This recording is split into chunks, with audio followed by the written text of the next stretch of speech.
Выехав из конечной точки Транссибирской магистрали, мы, наконец, приближаемся к началу самой протяженной транспортной артерии мира. Наш следующий пункт – город Москва, столица самой крупной страны на карте.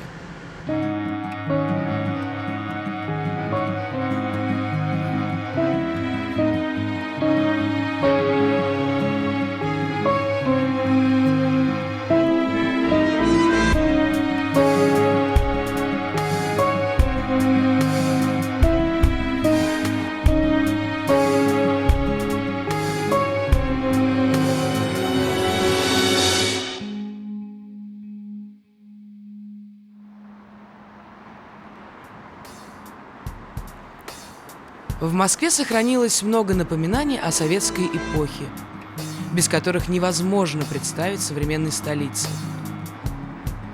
Конечно, удивительно, что множество жителей России никогда не бывали здесь.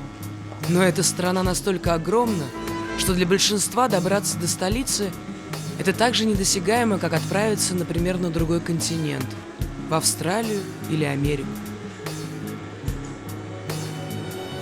Приехав в Москву, конечно же, мы первым делом отправились на Красную площадь, главный символ России.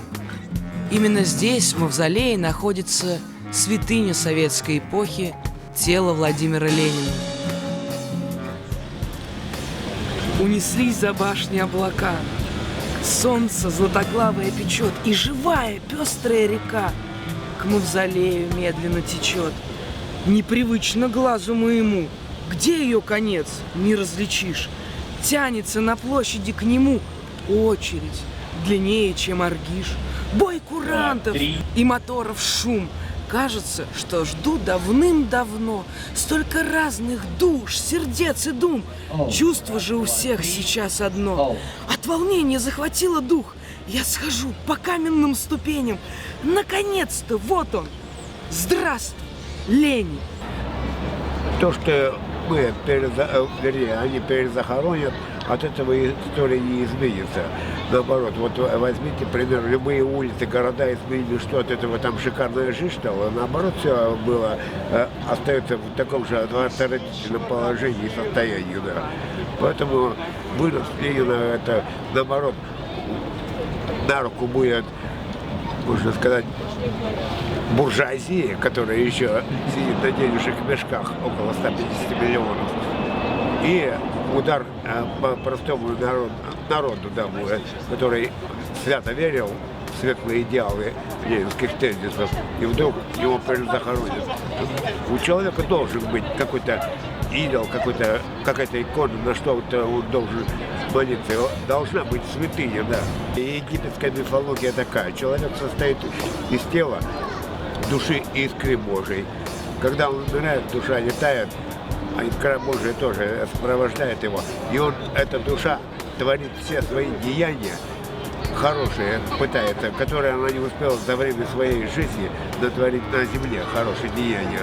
И она несколько тысяч лет летает. Поэтому фараоны и были светобальзамированы, а тело, вернее, душа питается не от праха, не от костей, и от мумии именно. Вот поэтому фараонов и бальзамировали, чтобы душа питалась этим телом, да, мумифицированным.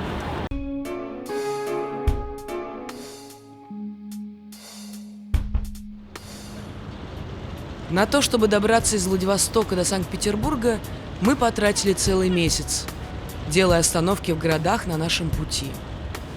Именно в Петербурге произошли основные события Октябрьской революции. 25 октября 1917 года в 21:40 раздался холостой выстрел из бокового орудия крейсера «Аврора» по зданию Зимнего дворца. С этого выстрела началась новая, советская эпоха. Но закончилась ли она? Лично я скажу, что революция – это часть нашей истории нашего государства. А плохо или хорошо мы теперь только понимаем, правильно? И некоторые переворачивают все это в худшую сторону, некоторые, наоборот, считают, что что-то было хорошо. Вы как думаете, все-таки захоронить стоит? Я считаю, что нет. Это и часть истории нашей. И на этом выросло очень много поколений. Вот. А рушить эти символы из того, что как-то они не подходят вот под наше современное время или чье-то мнение, или мировоззрение, это, я считаю, неправильно. Тогда можно разрушить все памятники и исторические. И тот же Александрийский столб, он также кому-то негатив приносит, правильно? Помните Эдуарда? Бразильца, которого мы встретили в поезде до Хабаровска. Мы увиделись с ним в Петербурге, и он поделился своими впечатлениями о России. What is the most amazing thing what you didn't expect it? I think the Russian people have a popular image around the world that all Russians are tough and all Russians are like, oh, I am Russian tough guy, something like this. And then everybody is so kind with me. It's like opening their houses and inviting me to eat and buying food and worried about me.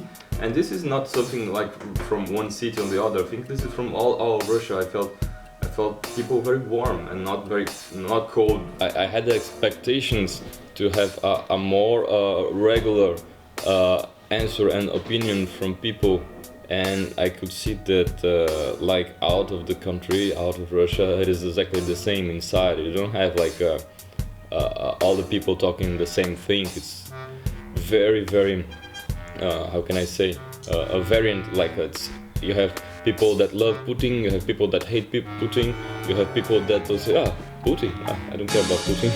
And you have people that love Russia, and you have people that hate Russia, love Russia but hate Putin, and you have people that hate Russia but love Putin. So it is very weird. Like it's not normal opinion, and it's good that it's this way. Like it shows it's democratic.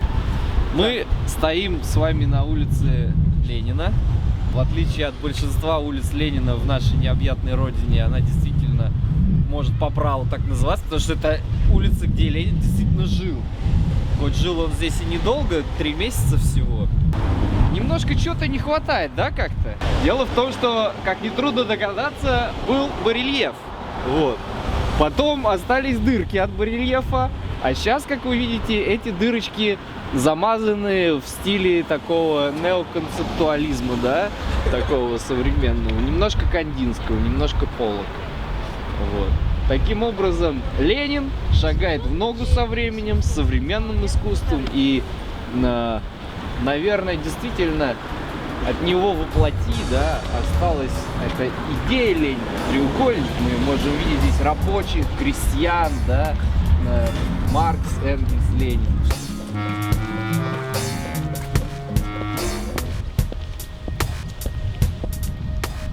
Я не знаю, куда, в глину?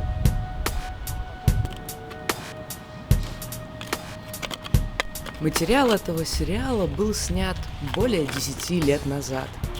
Но нам кажется, что он остается актуальным и сейчас. Проехав тогда по России с востока на запад, к сожалению, мы обнаружили, что большинство россиян плохо знают историю своей родины. На многих влияет путинская пропаганда, и лишь некоторые понимают, в какой стране живут. Что такое демократия, тоталитаризм, культ личности? На эти и подобные темы россияне не хотят и не могут внятно рассуждать. Ну вот и все. Также немногие готовы говорить объективно о кровавых страницах советской истории. Соответственно, не все могут сделать выводы и похоронить, наконец, Владимира Ленина. Каждый своего.